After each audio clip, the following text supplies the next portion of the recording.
Hey, welcome back to the channel. I'm starting off today with a clip that's a few weeks old. It's from California Governor Gavin Newsom. Now, yes, California is a blue state, and they didn't exactly want the orange man back in the White House. But at the end of the day, they're still part of the US.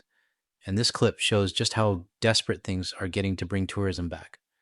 Before we dive in, if you're new here, hit like and subscribe to support the channel. We're just getting started, and we've got a lot more coming. All right, let's get into the video. We want to make sure we send a message to our Canadian friends up north to come to a state where 2 million Canadians visited last year, to come visit a state where there's something for everybody. Visit California. Okay, the governor's invitation comes as the U.S. is tracking a big drop in tourism from around the world. Take a look at this. Travel from Canada and Mexico was down double digits in March. We're also seeing fewer visitors from Western Europe, Central and South Asia, South America, I should say, Asia, Africa, even Australia, really all over the world. We are seeing this big drop. On the flip side, though, more Americans are thinking about moving abroad. That's according to a recent Harris poll. 42% have already considered or plan to consider and relocate outside the U.S. The top expat destination, you guessed it. So my band was going to have this amazing opportunity to play a private event at the Country Music Hall of Fame. And unfortunately, because the client was from outside of the U.S., they were too afraid to come and visit America, so they canceled the event. I just want to take this opportunity to remind everyone that this is what we're facing, and every single industry will be affected because of this administration's policies. We are literally being isolated. People do not want to come and visit here. And very sadly, our tourism industry is going to shrink.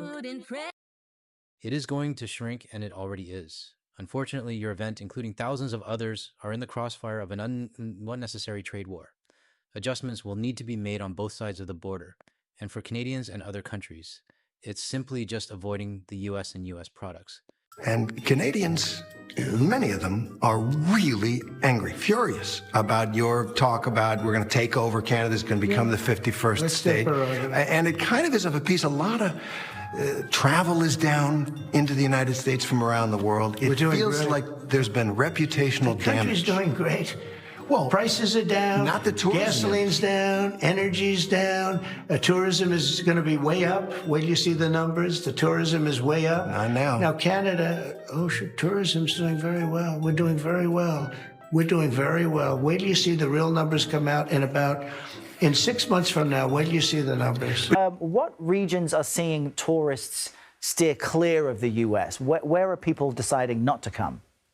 Errol, well, pretty much everywhere you look around the world. I'll start here in the UK and Western Europe. And one data point that really boggles my mind is that about 120,000 fewer people from just 3 countries here, the UK, Spain, and Germany, traveled to the US in March versus a year ago. You can see that drop on your screen there for all of Western Europe, down 17%. It was even bigger for the Caribbean, 26%.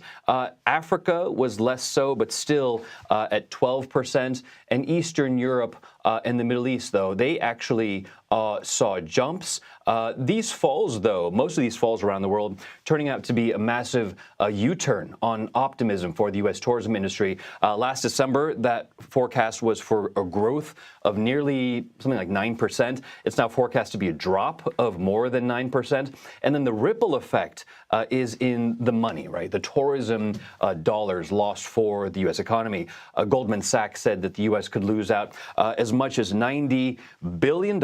This is from things not booked, from flights not booked, hotels not booked, restaurants and bars not being visited, theme parks not being visited. As we get into the summer travel months, I think we'll see whether this is a blip or whether this is a longer-term trend, Errol. Yeah, and Remy, I know it's difficult to identify a single reason, but do we know or get a sense of what's driving this drop? And where else are people deciding to go? Sure. Yes, there is one single reason, but many reasons around that one person, President Donald Trump, the Trump effect, turning visitors off to the U.S.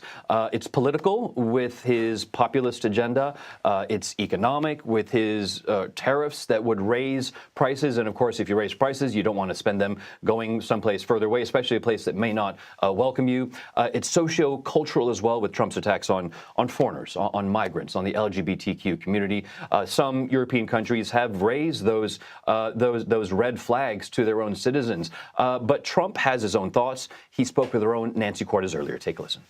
Why do you think that there are fewer people suddenly who want to travel to the United States? Well, there could be a little, there's a little nationalism there, I guess, perhaps. It's not a big deal. Do you think some people are scared to come here because they hear the stories of tourists who are detained for a few days or even a week or two? No, we treat our tourists great.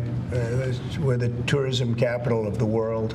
There's no place like this. And there may be a little bit of nationalism, but I doubt it. I actually doubt it. And you asked if it's not the U.S., where it might be. Frankly, it's where you feel safe, right? Welcome, relaxed, and where you can get more bang for your buck, Errol. Europe appears to be an early winner. Rental properties for the summer surging here. Bermuda in the Caribbean, they say they're getting interest from Canadians. And then further away, my eye is on Japan. It has been actually for the past few months. The yen hasn't been steadily this week since the 1990s. 37 million tourists went to Japan in 2024, the highest since 1964. Wow, remarkable numbers there, Rami. We appreciate you being across all of it. Thanks so much. You bet.